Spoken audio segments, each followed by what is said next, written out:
Also, if you go to our website under our resources section, go to webinars, it should be there as well.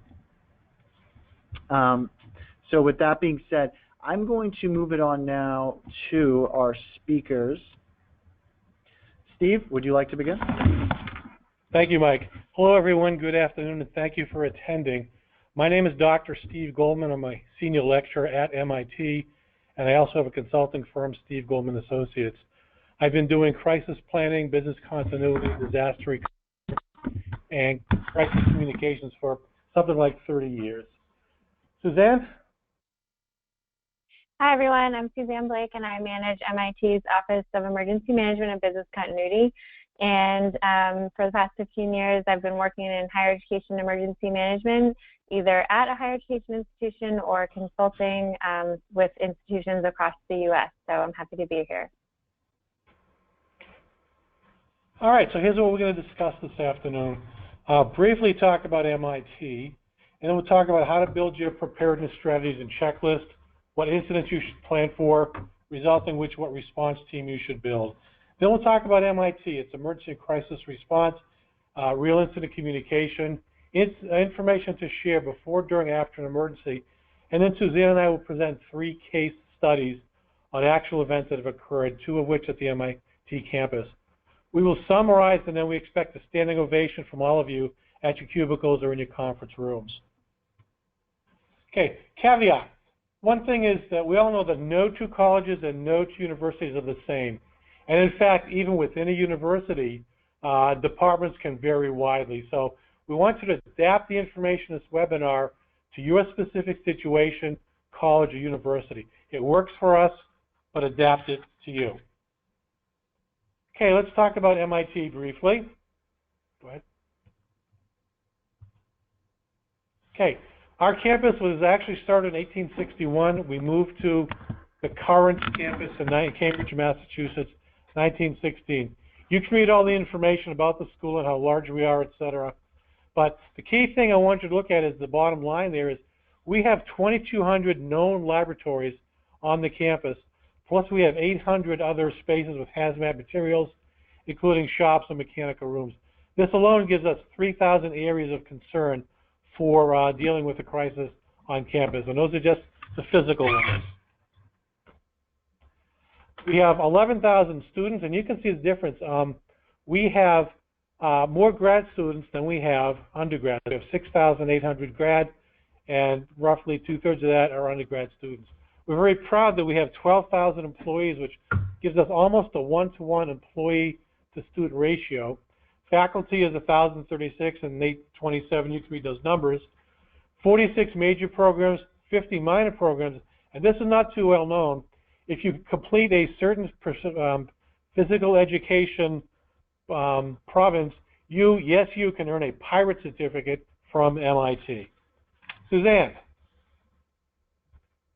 Thanks, Steve. And I will say that Matt Damon was our speaker at commencement this past year, and he earned an honorary pirate certificate. So it is indeed a thing. So let's talk a little bit about building preparedness strategies and checklists. So just to give you kind of an overview, and this may be new for some of you or it may be old hat for some of you, but just to sort of set the foundation for emergency management programs at universities. What I really like to stress is that you have these 3 levels of teams. So you have your operational level, so they're the emergency responders or the departments, they're making operational and tactical decisions. You have your coordination level, so they're all making coordination decisions and doing the communications, coordination, and facilitation in an emergency. And then you have your high-level, strategic-level policy group. So they're your executive-level decision makers making those strategic policies in an emergency. You want to connect on down to the individual, so your community, your students, your faculty, your staff, and you also want to make sure you're connecting on to the bigger system, so your local first responders, your state, your feds that you're working with. So that's sort of the basis of how we build our emergency management program in the preparedness phase as well as during a response. We also make sure that we want to have an all hazards focus, where it's very easy to get into the disaster du jour syndrome with all of the things that are going on in the world right now. And it's good to harness those, to use them for planning and get people motivated, but just always make sure to have that all hazards focus as well. Vetted with local and state partners is really important, and I'll point to how well MIT works with its local partners when we talk about the case studies, but it has been very valuable to us to have that. Federally compliant, and most of us deal all the time, every day, with the clarity requirements for emergency notification, so that as well as other federal standards and guidelines. And really important, a dedicated place within the organization. So whether it's a person that's dedicated to emergency management, or an office, or even half a person, if it's somewhere dedicated within the organization, that's essential to having success in your program. Some foundational plans and strategies. So these are sort of just your core emergency management plans. Your emergency operations plan that talks about responding to an emergency and what you'll do when something actually happens. Your business continuity or continuity of operations plan, so you can continue all of your essential functions.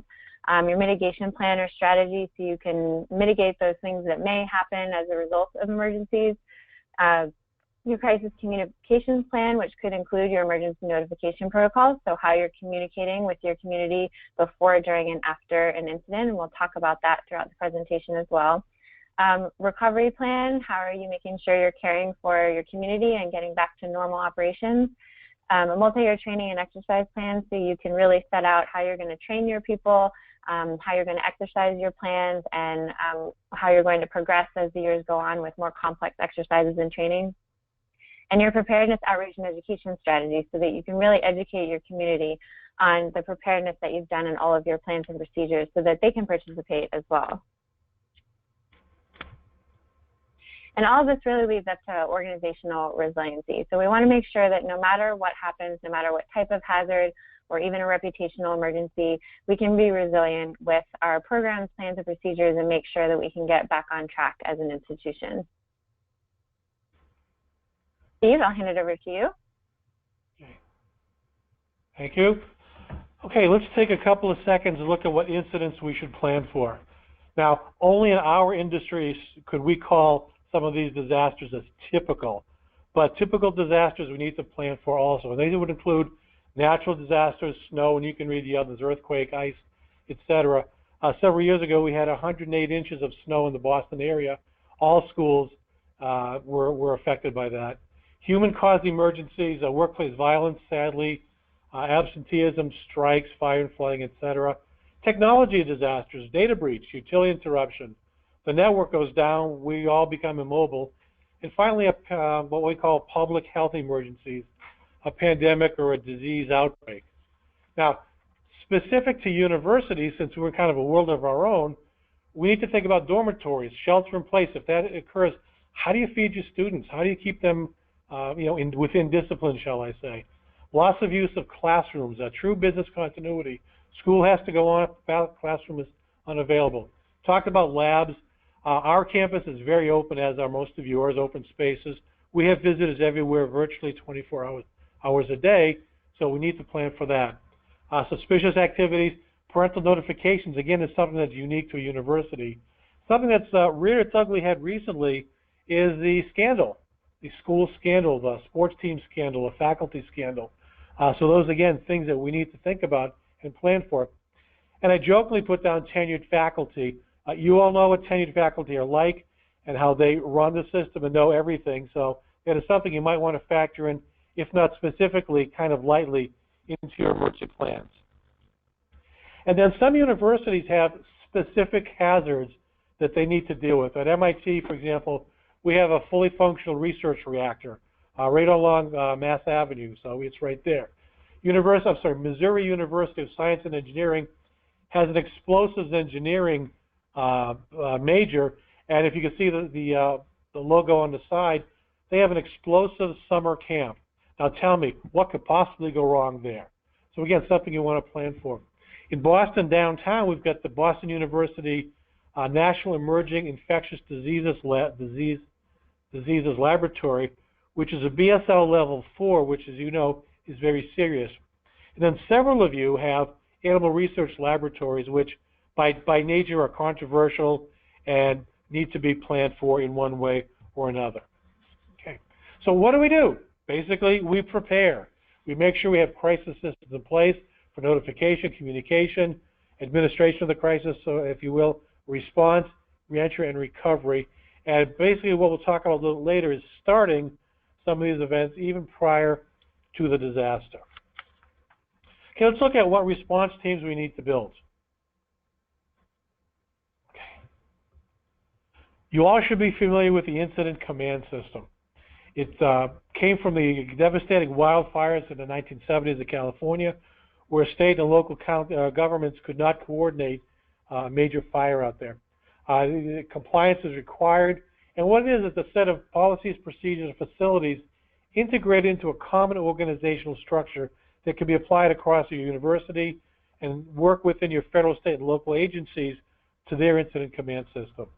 And this is bluntly, basically what I should say is what it looks like. Incident commander and 4 defined sub-departments working for the incident commander.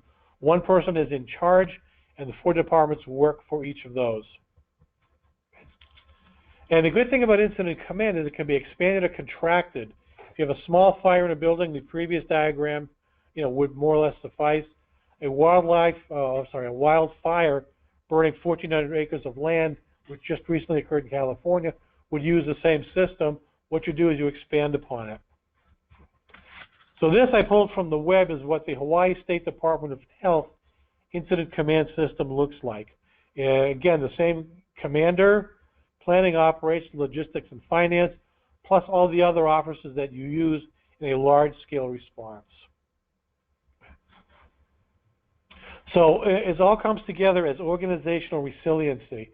And you can see the 6 different balloons, if you will, or bubbles: crisis management, continuity, crisis communications, technology, safety and security, and emergency management all come together for what we call organizational resiliency. Okay, that's the theory. Suzanne, what do we do at MIT? Thanks, Steve. So I'll talk a little bit about how we have built our program here at MIT. We actually just officially became an Office of Emergency Management and Business Continuity last December. We've had the function of emergency management around for quite a long time, but our senior management made the commitment to give us a full-fledged office last December after we've had some pretty serious incidents happen here, which we'll talk about in the case studies. But we decided in our office we wanted to take on both emergency management and business continuity, and sometimes these fall in different places at a university, but we've decided to take on both. So we handle not only what needs to be done because of a disaster, but also what needs to be done despite a disaster. And we want to make sure we stay open, we're taking care of the people we need to take care of no matter what, and we're also handling life safety and incident management no matter what happens. We've really tried to sell ourselves as a role 24/7 for facilitation, coordination, and communication. So if someone doesn't know where to go to talk about anything related to an emergency, even if it doesn't fall right in our office, then we can get the people together who it does fall into. And we get that facilitation going on, and we make sure everyone's coordinated and communicating in any context related to an emergency on our campus. Again, going back to the 3 teams, and you'll see this slide a couple times in the presentation. If anyone out there knows me and has seen me give a presentation, you may have seen this slide before because it's my favorite slide of all time because I think it's really important. So this is how we've built our teams here at MIT. We have really great first responders both on our campus and our local partners that we work with. So we have that operational level down. We also have emergency plans at our department level, so that each of our departments can respond to an emergency locally if they need to. And then we have a tremendous group of people that works in our Emergency Operations Center and handles that middle level, that coordination level. So if something rises to the complexity that we need to activate, we can do that, and we have a really great team that we can pull together to handle it from the coordination perspective. And then, of course, we have our policy group, and we can get them together to make those policy-level decisions, major expenditures, canceling or closing the university, canceling classes, things like that. We definitely connect on to the bigger system with our local first responders, as well as our state emergency management and our federal partners like the National Weather Service. And also, of course, very important, we want to connect on to our student population, our faculty and staff, parents, and we are right in the middle of Cambridge, and we have a very open campus, so we have a lot of visitors as well. So connecting on down to that individual level where we're educating them, we're giving them the tools they need to stay safe in an emergency, and getting them the information that they need when an emergency does occur. So that's kind of how we've built out our office, and we're still working on it. When we do activate, we go back to the incident command system, as Steve was discussing, and we'll activate our emergency operations center, communicating with the policy group and our EOC organizational structure, but also out to our external partners. And sometimes they very well may be sitting right with us in the EOC, and we'll talk about that in the case studies, as well as out to whatever the incident scene is and the incident command post and our first responders. So we try to keep that coordination communication going between all of those different groups. And just again to go back to ICS and sort of pointing out those three distinct levels, the incident commander, we want to make sure that person is managing the incident at the scene, and of course communicating up with the EOC if it has been activated, and anything that we can assist them with in managing the incident at the scene. And then the EOC manager or director, whatever you want to call it, we facilitate the overall functioning of the EOC, make sure all of that coordination is happening, the resource support, the communication, and giving the information that the policy group needs to make their decisions, and as far as guiding our mission as an institute and doing those major policy decisions. So we want to keep those roles pretty distinct, but also those lines are not walls. They are lines of communication and coordination, and we definitely want to make sure that's flowing throughout, not only during a response, but also during the preparedness phase when we're working on our program as well. We keep all of these levels involved. So just to go a little bit more granular in the response teams, our policy level is typically our senior management group, and they deal a lot with the crisis management aspect of our preparedness and response and recovery. The coordination level, again, is our EOC team, but if there was an incident that was mainly focused on continuity, then we may not activate our entire EOC. We may have a continuity coordination team that was working on just the business continuity aspect. And then we also have an emergency notification team that activates when we need to send out communications and emergency notification messages. And then at the operations level, we of course have our first responders, and then we have our departments that have their own plans and our emergency contacts within the departments. And then even beyond that, the departments are divided into separate groups as well. So I won't read all of these, but these are some of our key partners that we work very, very closely with, and pretty much on a daily basis, actually. And they've been great when we've had actual pre-planned events and incidents, and I can't express enough how good it is to be have such a good partnership with everyone you see here on the screen. Now we'll talk a little bit about communications during emergencies. I'm going to give you some definitions that help me when I'm trying to plan for emergencies as far as the notification and communication aspect. And how we define emergency notification is that initial information or warning message that's disseminated right after an emergency that alerts the recipients to a threat and requires them to take action to stay safe, to protect their life, safety, and health. And then also the all clear message. So the way we're defining emergency notification here is that initial message for life safety and then the all clear message as well. And the reasons, of course, why we want to issue emergency notification messages is number one, the safety and security of the university community. And then, of course, we do have this pesky law that we have to follow that is there for good reason, so we want to make sure we follow that. But, of course, number one is the safety and security of our community. And we also want to make sure we're doing everything to follow that law as well. So when are we going to disseminate an emergency notification? Our policy here at MIT comes directly from the language of the law, and we disseminate an emergency notification when there's a confirmed significant emergency or dangerous situation that is already causing or has the potential to cause an immediate threat to the health or safety of our campus community and requires them to take action to stay safe. So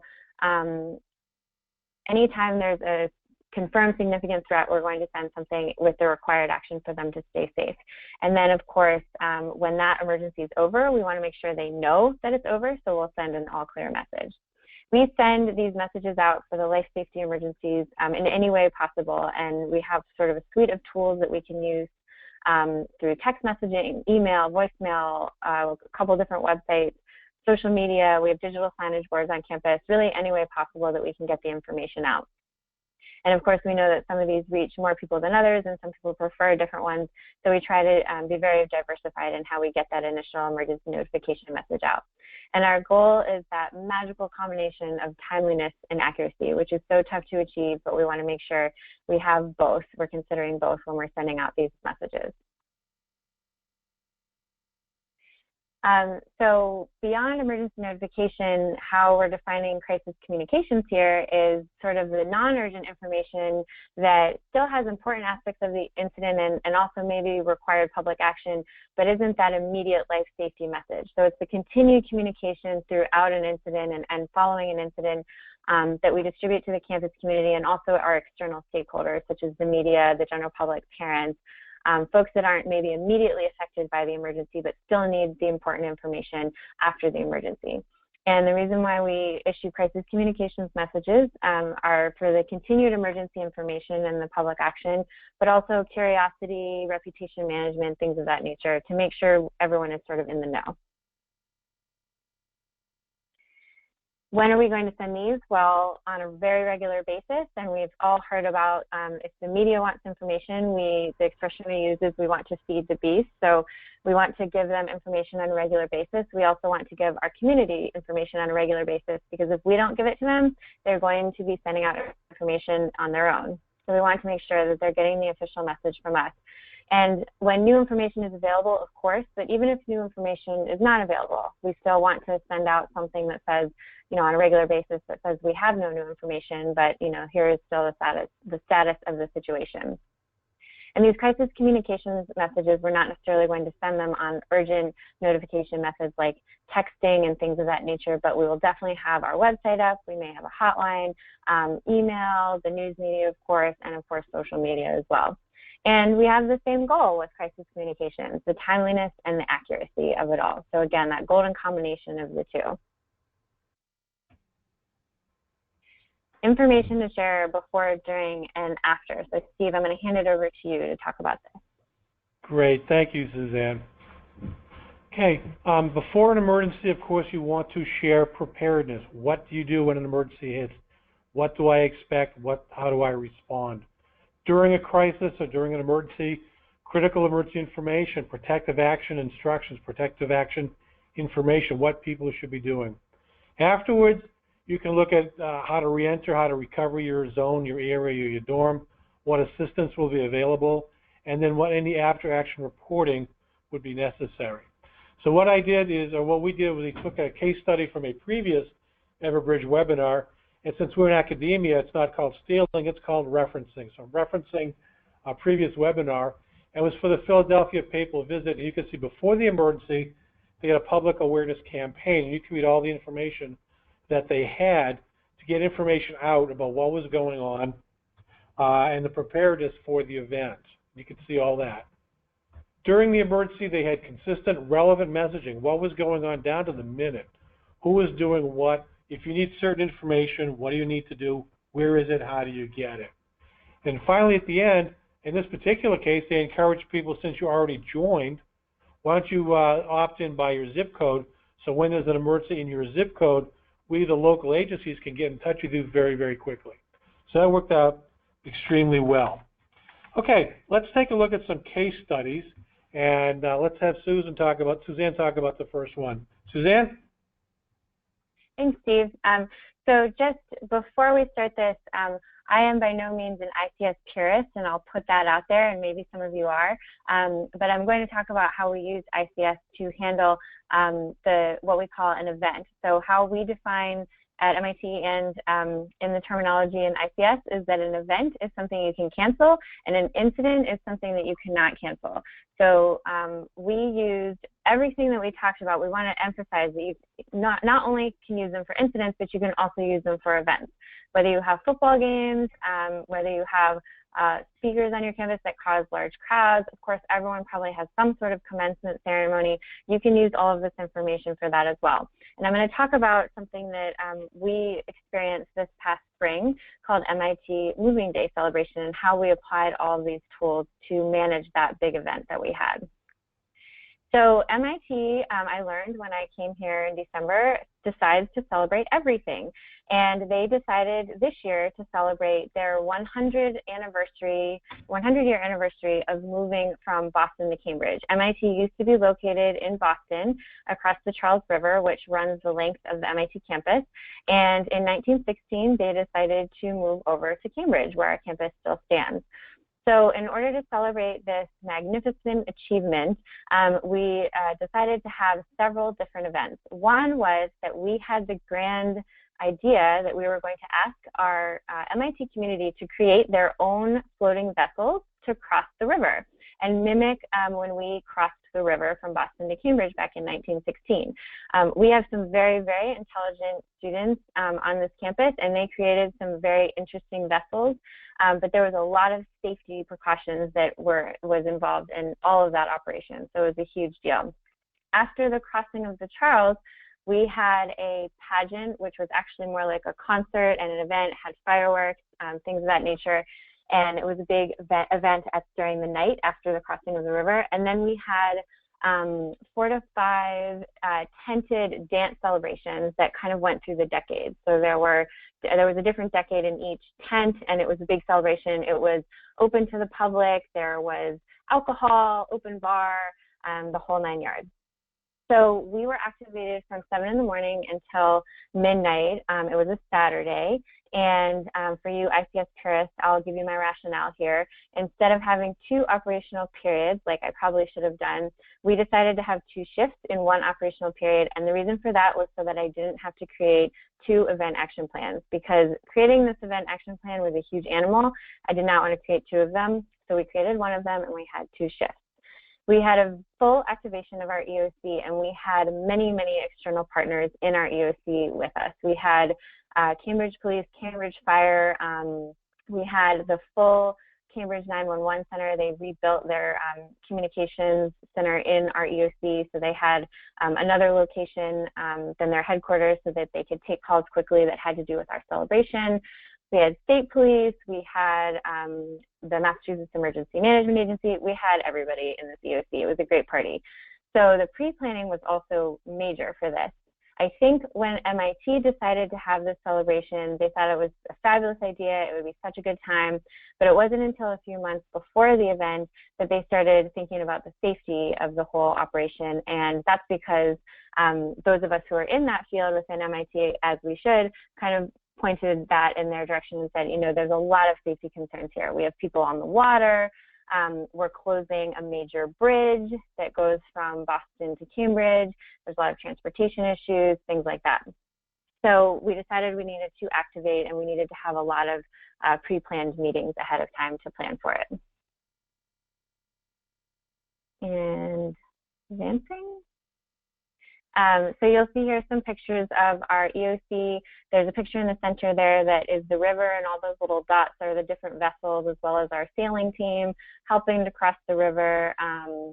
There's a few of us giving briefings. There's our CERT team down there in the bottom, and you'll also notice some dogs. Maybe you're a little confused by that, but it was a very long day, so we decided to have a team of therapy dogs come in and give us a little break. So that's why there's a bunch of dogs in the pictures.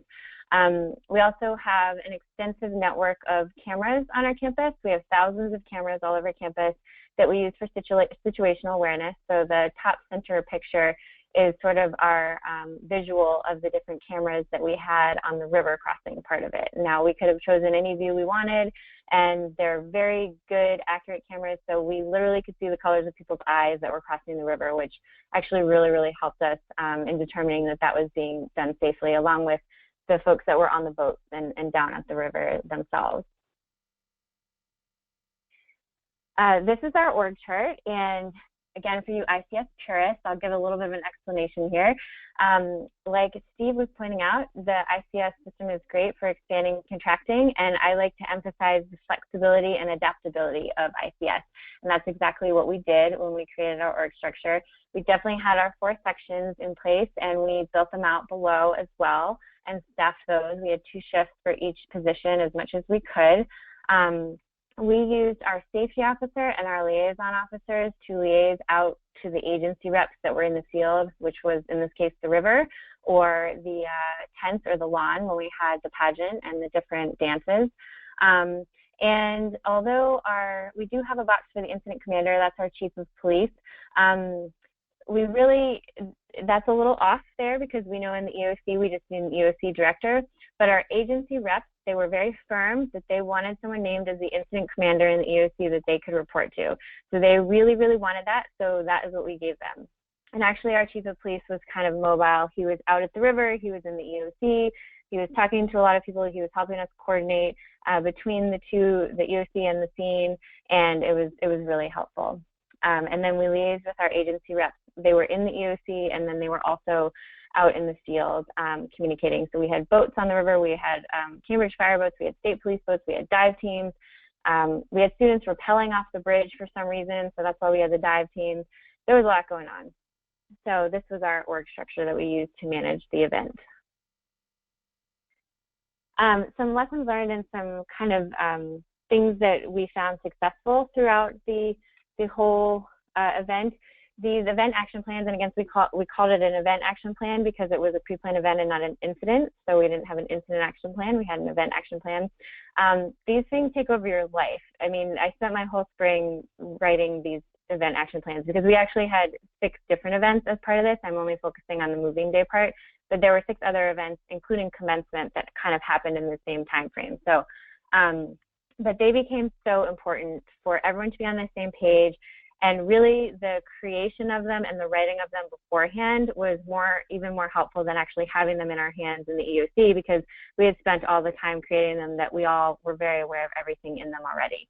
And that's just a list of what we covered. We did use a lot of the ICS sort of forms, but adapted them to our use. And we distributed them ahead of time, as well as on the day of the activation, to all of our EOC staff, our external partners, and our policy group. Our policy group really wanted to know what was in them. They read them from cover to cover. They asked me little tiny details about them, so they were very involved in making sure that we had everything right. The planning P, which if you are familiar with ICS, you know that it's the set of planning meetings that you use to get yourself through an activation. The P doesn't stand for anything. It's just the shape of how we use the cycle, which you can see right behind our dog there, one of our therapy dogs. I'm a huge fan of the planning P. I come from the planning section. I have a planning section background.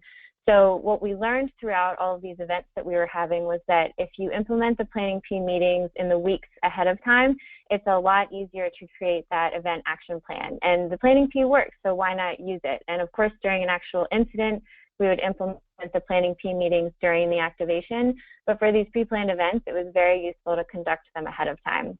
We still actually held the planning P meetings during the activations, just so that we could keep communicating with our section chiefs and giving our EOC briefings and all of that.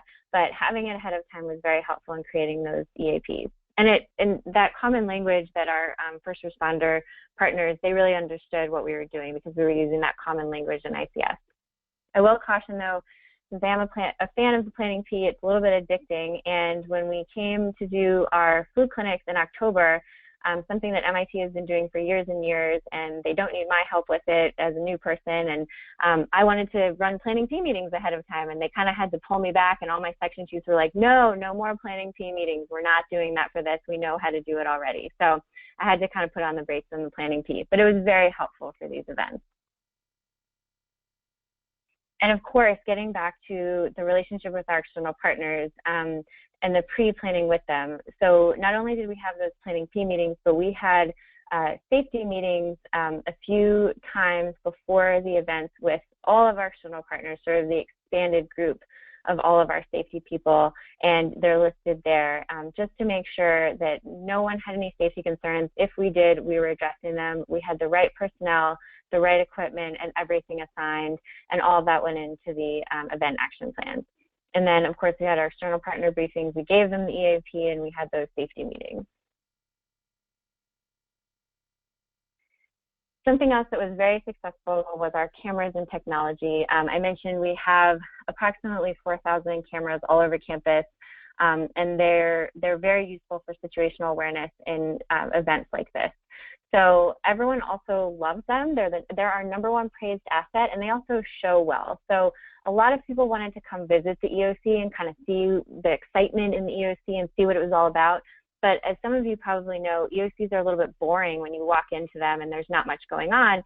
But luckily we had this screen of cameras that we could just walk our senior management over to and kind of like let them look at it and ooh and ah over it. And it was great for that. But obviously, the more important part of it was that we had the situational awareness, and we could move them where we needed to move them and see what we needed to see if anything was happening, and making sure everything was safe, and communicating with our on-the-ground staff if we did see something that we needed to, that was of concern.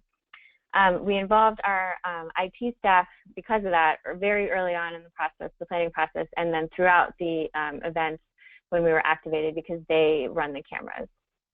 And finally, food and snacks. Have them and have lots of them. We had so many people in our EOC. We tried to keep people well fed. We made sure to get people's favorite snacks, and it was very, very appreciated. And also having things like a charging station, another room that they can kind of go and decompress for a while, the therapy dogs. You know, it was a very long day, and then, like I said, we had 5 other activations around that. So having these things really helps. All of our EOC staff, they're volunteer. They don't get paid extra for this. It's sort of other duties as assigned, or they want to do it. So we try to reward them as much as possible. And the #1 thing I can take away from it is that nothing bad happened, which was amazing. And thankfully, nothing bad happened. And I'm going to attribute 30% of that to luck, but I'm going to attribute 70% of that to our amazing, extensive pre-planning. And we have a hashtag here at MIT, hashtag nerd pride, and I'll take it. I'm a planning nerd, but it really, really helped, and we were all planning nerds, and we have a lot of nerd pride about that for these events, because nothing bad did happen, and it was great, and it was a good time. So another case study that I often bring up when I'm talking to universities is the UC Davis pepper spray incident. The reason why I like to bring this one up is because it really points to the importance of having a strong policy group. So I'm sure a lot of you have heard about this and remember it. It was in November of 2009. There were student protests as part of the Occupy movement, and police deployed pepper spray onto peaceful protesters. And of course, in the age of social media, videos of that incident were posted to social media and sort of went viral. So I really thought the after action report was extremely interesting. I highly recommend it as a read for any higher education emergency manager. And this is just taken directly from the after action report. So this is not anything that I gleaned from the incident. This is actually taken directly from it. So what these quotes really point to is that the policy group needs to be a very strong group. There was a lot of things, there were a lot of things described in the after action report. I just pulled the ones that really had to do with that policy group and the relationship between those 3 levels, the policy group, the coordination group, and the operational group. So the clear lines delineating responsibility for decision-making, the decision-making process, and then managing according to plan, and then the last one, that the policy group or the high-level decision makers were making tactical decisions that should have been reserved for police. So that was one of the major lessons learned from that task force report, which you can find online. So again, going back to this slide, it just shows the importance of having those 3 teams really organized, delineated, and trained, and making sure that they're all communicating and that they know their roles and they know the types of decisions that they should be making in an emergency, so that you don't have after action lessons learned like were described in the previous slide. So that's why I like to point to that case study, which is a great one. Steve, I'll turn it over to you to talk about Boston Marathon bombings and MIT. Great, thank you, Suzanne. Thank you. Okay, as all of you, or most of you should know, on Monday, April 15th, 2013, two, I'll just call them domestic terrorists, set out bombs at the Boston Marathon and line on Boylston Street. And the two perpetrators eluded the police for 2 or 3 days. And on Thursday evening, they ended up on the MIT campus, and they shot and killed Officer Sean Collier, who was sitting in his police car monitoring and watching over the campus. So you can see, starting with the information we sent out, and you can see this is a summary I'm flashing in front of you. And that evening, we just sent out, we activated the command center, et cetera, and we sent out virtually every 20, 30 minutes an update on what was going on. And you can read through that just by the times. Go ahead. And again, I won't bore you with all the details. You can read this later, but eventually it was learned that Officer Sean was in fact shot and killed, and we sent that out on campus also, so it was not a pleasant time. Now, one thing that came about was in our command center, the person who was in charge of updating the website, he said later that he was amazed. He updated the website, he sent out the notification systems, and then he turned around and virtually 2 or 3 minutes later, he's watching the TV news and CNN and the local news, and there are the words that he had just typed 2 or 3 minutes ago up on, being mouthed by the news anchors and being broadcast live as the website was going. And he just said he couldn't believe the way the technology is such that you need to say something and it gets out very, very quickly. Okay, this is an interesting slide. The MIT police discovered what they call a suspicious package, and what it was a backpack. It had some unusual markings on it. It was up against the wall near one of the buildings there where Officer Collier was shot. So, of course, the alert went out, my God, what is this? So we sent out a very quick emergency notification saying this, suspicious package has been reported at 500 Memorial Drive. And what happened was a grad student realized, oh, my God, that's my backpack. I dropped it and I left it there and I forgot about it. So within, I think, 30, 40 minutes, this whole issue was resolved. It could have been very, very bad in terms of the bomb dogs and the bomb robots and whatever would have had to respond to this. But because we sent out quick, fast emergency notifications, this issue was resolved very, very quickly. Okay, and throughout the evening, throughout the next day or two, until the perpetrators were caught in a nearby city, we sent out the all clear, but everybody had to stay vigilant. Now, as you can see, on April 19th, we canceled classes, and the big thing I want to point out is that we may have made light of some the emergency situations and whatever, but I want to point out that when you have a tragedy on campus, it is a very human thing, and it affects the people involved. It affects, the students, the faculty, the workers, the responders in particular. And when we lose one of our own, it had a very devastating effect on the responders, but they bucked up and they did what they had to do, knowing their larger responsibility to the MIT community. So just a couple of slides to show the impact that it had on our people. The young lady here is laying a wreath just where Officer Collier's car was. It was a makeshift memorial that people set up in it. Now it's a full memorial right along Albany Street. Okay, and that again is Officer Collier's information, and it's there at the memorial. Okay, so one other thing is, after about a week later, we had a memorial to Officer Collier, and Vice President Biden came out, and all the officials came out to honor the officer and memorialize him. And that in itself required planning. And so just to make this happen, we had to have all the resources of an event, except this was non-cancelable, come up as an incident, and we had to set up our command and do everything we did for an event, all while responding to the previous event and still recovering from it. So again, kudos go out to the response organization, which we had up and running before, during, and after our memorial to Officer Collier. Suzanne? Thanks, Steve. And some of the other schools I've worked with, it's such a huge thing to have gone through such a traumatic incident and then have to be responding to that and be activated for that, and then go right into planning this huge event like a memorial service. So it's definitely taxing, and it's definitely a unique situation that we hope none of you ever have to go through, and hopefully none of you have ever gone through it. So just in summary, we just have one slide to kind of sum it up.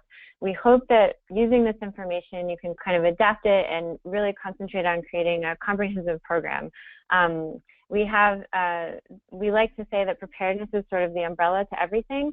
And of course, you're going to be thinking about your prevention, protection, mitigation, response, and recovery, those mission areas that FEMA has proclaimed as the mission areas. But preparedness is kind of the goal that is the umbrella over all of them, and we want you to keep that in mind. And of course, going through the 4 phases of emergency management throughout. So, and there might be some things that seem a little bit disparate, and I've sort of experienced this in trying to sort of combine emergency management and business continuity. And sometimes they always don't go well together, and sometimes they don't always play together. But we really want to join them and make it into a comprehensive program with preparedness as our ultimate goal, so that we can make sure to stay open all the time, as we do as institutions of higher education. And of course, those referencing back to those 3 teams. So really emphasizing those 3 teams and having a comprehensive program with preparedness as your umbrella. Hopefully you can get there. Steve?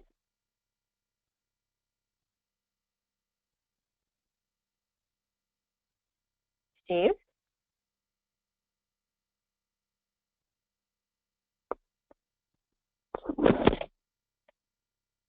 Okay, Suzanne, can you hear me? Yes, I can hear you. Okay, we cut out here. Sorry, everybody. So to wrap up, if you want to contact me, there's my information. If you want to contact Suzanne, there's her information. Please feel free to send us an email, and we'll follow up as soon as we can. Through the kindness of Everbridge, they allow me 10 seconds to talk about our course that we have every summer, Crisis Management Business Continuity at MIT. That's the information. Please look it up. And if you come from a university, and we have enough of you, we can set up a special trip to go see the command center, or maybe look at some of the cameras at some of those places on site. Okay, so. And I can vouch for the course. I took the course last summer, and it was a great course, so I can vouch for it. So everybody should come to MIT and take the course if they can. Mike? Thank you so much, Suzanne. Thank you, Steve. So now we're going to move on to the Everbridge portion of the presentation. Just as a reminder, if you have questions during this portion, or some questions you want to make sure you get in for the end of the session, you can do so by going to our GoToWebinar panel on your screen and selecting the questions drop down and submitting your questions there. Now I'd like to introduce our next speaker. Our next speaker is Annie Anasari. She's a senior director here of product management. She covers a couple various different products at our company, including Safety Connection, and has been an integral part for the past few years, and has been in the tech and software industry for a number of years as well. Annie, take it away. Thank you. Okay. Hi, everyone. I just want to quickly give you an overview of Everbridge and what Everbridge does, and talk to you a little bit about the next generation ENS products. Everbridge is an enterprise software company, and we do 2 things and 2 things only. That is keeping people safe and keep businesses running. We have over 3,000 customers today, 8 of the 10 largest cities in the U.S., 24 out of the 25 busiest airports in America. As you can see, 4 out of 4 largest global CPA firms, 4 out of 10 largest healthcare providers. We were voted #1 by Gartner twice, and Everbridge is the only public company in this space. So, having said that, I want to quickly go over one of our solutions, which is Safety Connection. And the reason we have introduced this new solution is that we are finding that our clients are faced with a big challenge. It is becoming increasingly difficult to meet duty of care for employees, students, faculty, lone workers, etc. We know that we are living in a world of growing threats, both natural and man-made. Man-made incidents like Orlando shootings, Nice terrorist attacks, San Bernardino events, and natural disasters like Hurricane Sandy. In all of these types of emergencies, you're going to want to notify your students, your faculty, your employees in case they're in any of these affected areas. So these are location-based disasters, and you're going to want to notify your contacts based on their location. We also know that by 2020, 72% of workers are going to be mobile. So we live in a world of increasing threats. People are constantly on the move, and more people are going to be on the move. That exposes them to more risk. And organizations are going to want to be able to notify their contacts in case of location-based emergencies. We are finding that our clients who have distributed teams, large campuses, and their employees travel all the time want to be able to notify those employees in case of natural disasters, tornadoes, active shooter, fire, and terrorist attacks. A traditional E&S system notifies people based on their static location. That static location comes from an HR system or an opt-in portal, and it includes the main location of that individual, the main work location or home location. We are finding that that is no longer enough. The static location is no longer sufficient. So we have introduced new location types: last known location and expected location, because we want to be able to know where people are at any given moment, and we want to be able to know where they're going to be to increase our chances of effectively communicating with them. These people can be students, they can be executives who travel, they can be lone workers, they can be employees just walking from the office building to their car. And we need to be able to notify them in case of location-based emergencies. Think about an active shooter event in a multi-building campus. In this example, I have 3 buildings in my campus. There's an active shooter in building A, and building B and building C have people, contacts in them. I may want to be able to send a different message to people in building A and tell them to hide or seek shelter, and people in building C and B to evacuate as soon as possible. So I need to have a system that lets me see who is in each building, and then allow me to automate the communication to the appropriate people. Because at the moment when an active shooter happens, I don't have a lot of time to make decisions and figure out what message I'm sending to what people, through what devices. I want some of that to already be in place for me. And I want to already know who is in each building so I can execute my mustering processes and make sure that I have evacuated everyone I need to evacuate and communicated it to everyone in the building that there is an active shooter. Again, think about the San Bernardino events where the active shooter was standing near the exit, so people actually went towards where the threat was. And that is why you need to be able to have the capability to communicate to people based on their exact location. Now, taking a quick look at the Everbridge model and the Everbridge platform. The Everbridge platform has some core services that is offered to all the Everbridge products. In the platform, we have a rules engine, a location engine, a notification engine, our contact database, and then we have some products that sit on top and leverage these core services. All of these products use our Everbridge model. The Everbridge model is about assess, locate, automate, and communicate. Let's quickly talk about assess. When an event happens, you want your EOC, your GSOC, your command center to first assess the problem. Determine whether this is important enough to communicate to your constituents or not. So first, you go through that assess phase. Once you have determined that this is something that needs to be communicated, you want to locate all of your individuals. You want to locate them based on their static location. they're dynamic locations, if they have relevant skill sets or schedules, depending on the type of event, you want to be able to pull the right people together and then automate communication to those people.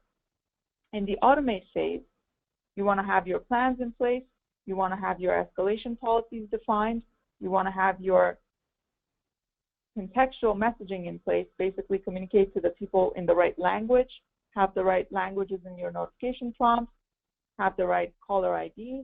All of those things, you want to have them in place. And finally, you want to be able to communicate them via multiple modalities to ensure acknowledgement and receipt of that communication. You also want to be able to record those acknowledgements and responses. Let's take a look at what Everbridge does to assess the threat. Through our partners, NC4 and WDT, Weather Decision Technologies, we get security and weather-related events in our universe map. Then it's up to the GSOC managers and the EOC operators and command center to determine whether this event or these events are relevant or important enough to communicate to your people. In the next phase, we want to be able to locate people, and we use multiple location sources to determine the last known location of individuals. Our own mobile app is the first source of location. So we use our mobile app to determine where people are. Also, individuals can communicate or check themselves into locations. So our mobile app is a bi-directional app. We also have other sources for location, such as badge access and network access points. So if an employee or if a student logs into the campus Wi-Fi with their student ID or with their employee ID, we now know that they're sitting close to hotspot number 3 in building number 4, and we will be able to update their location in the Everbridge platform. If something bad happens in building number 4, we know that this student is there, and we will be able to account for this person. We will be able to evacuate this person. We also have other sources of location, like travel itineraries for traveling employees. So the itineraries tell us where a person is going to be, and we can notify them based on that. For example, if an employee is going to Paris and there's a terrorist attack in Paris, I can find out which one of my employees was going to be in Paris and notify them accordingly. So we have basically multiple sources for location data, and we like to layer those location sources to get the best accuracy of the location of individuals.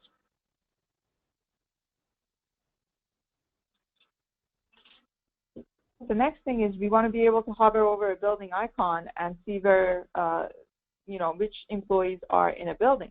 So based on the badge access and network access events, we will be able to place people in a building and have, a full list of who's in the building right now. The next phase is to automate communication to those folks by having our communication templates ready to go, escalation paths already defined, contact paths are already defined in the template, plans are already created. We use those templates to quickly notify people in case of an active shooter or any other type of emergency, because when an emergency happens, you don't have time to make all of those decisions. There's just no time to make those decisions. So you want to automate these templates. You want to have them pre-made.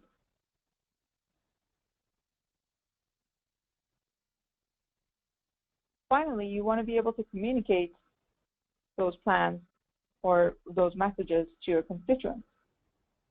Everbridge, for a long time, has been preaching multimodality. Multimodality shows, based on our own data, that it really increases the rate of response. It also increases the chances of messages getting delivered. So we have over 100 different modalities, including the common ones like SMS, voice, text-to-speech, email, push notifications, and some very obscure ones like pagers and fax, sirens, two-way radios. So basically, you want to use multimodality and communicate to your individuals based on their device preferences. If an individual prefers to receive SMS, they're more likely to acknowledge and respond to a message via SMS. So the Everbridge platform allows individuals to configure their own preferences, and we also have many global codes, so it allows us to communicate globally in a very reliable way. Now, let's say you have a lot of visitors and transient population to your campus, and you don't have all of those people in your contact database. What do? You want to be able to protect all the people you have in your contact database, but you also want to be able to protect and inform the people who are transient population. So we offer something called community engagement. Community engagement allows these transient populations to text a key phrase simply to a short code like 33311 and be able to receive notifications from that organization. For example, in case of MIT, if we had a short code that called MIT Safety, when a visitor goes to MIT, they can simply text MIT Safety to 33311 and receive all the notifications that are generated from MIT Crisis Management Organization.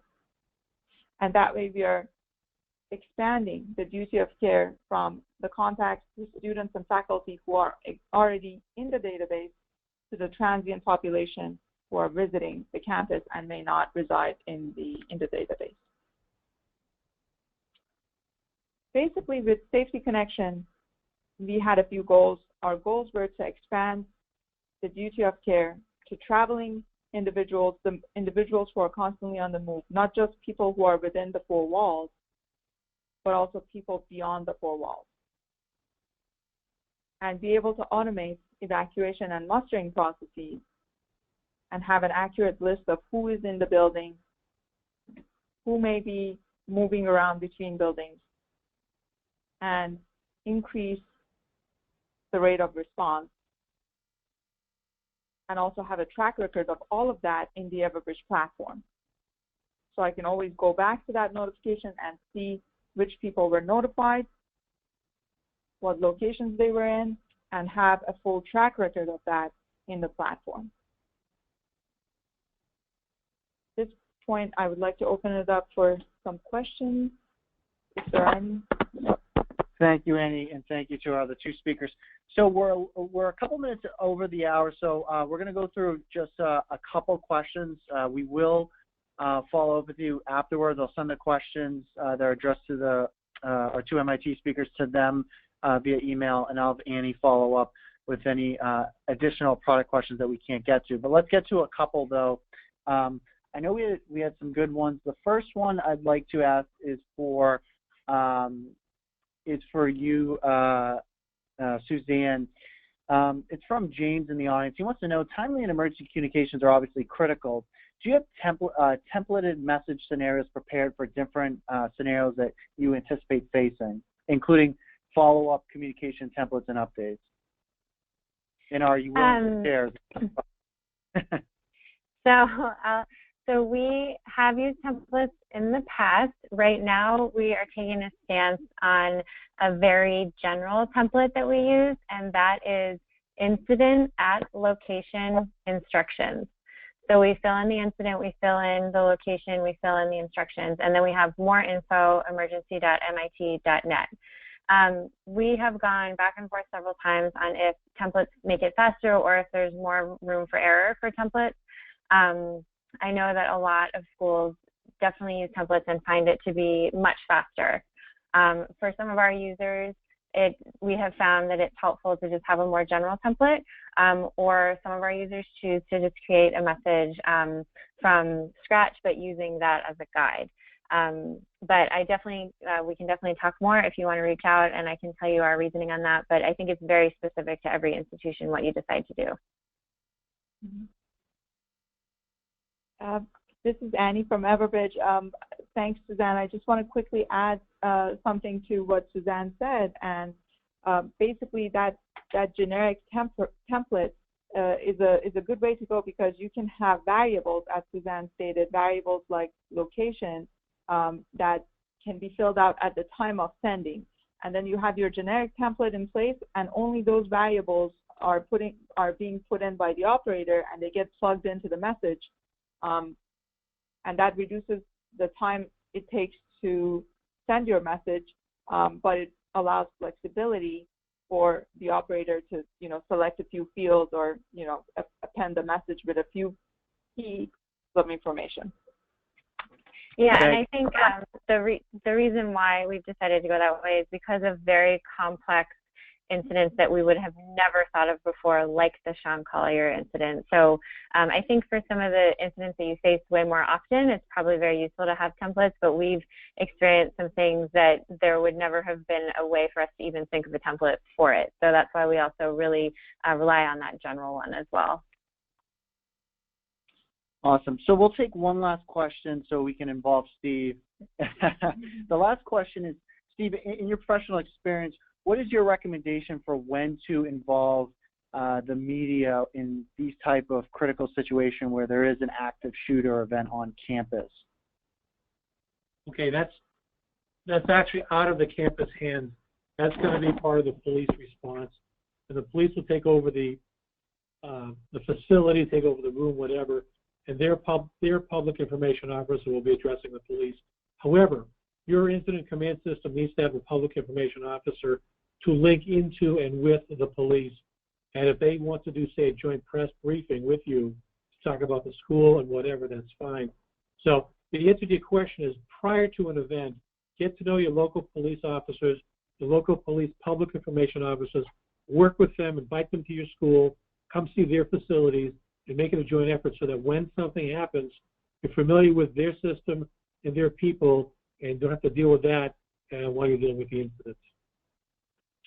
Awesome. I'll add just one thing. So we do something I think sort of unique at MIT. We open our notification system up for anyone. So anyone can sign up outside of the MIT community. And that includes media outlets, that includes parents, that includes people who just are curious about what is happening at MIT. I know that a lot of you would choose not to do that, but we have found that the media finds out our accurate information first that way, and then they don't have to speculate about things and write things that aren't true. So and even if you don't open up your notification system to the media, educate them on where to find the accurate information so that they can get the most accurate information out there, even when you don't have time to talk to them quite yet, so they know where to get that information. I would definitely encourage that. Awesome, thank you. So we've gone a couple minutes over, about 10 minutes over, so I want to thank everyone who stayed a little longer, our three speakers, Annie, Steve, and Suzanne, who stayed on a little longer. We did have some additional information on Safety Connection that covers in a little more detail. I will include those slides for you guys to look over when we send the slide decks to you and the recording. If you would like more information on that, you can contact us and request a demo on our website. If you go to our homepage and go to our Request a Demo tab, and we can set up a personalized one-on-one demonstration to show how you'd be able to use this on your campus and how it would be applied to your organizations. So again, I want to thank everyone else, and we look forward to seeing you guys online again soon. Have a great day.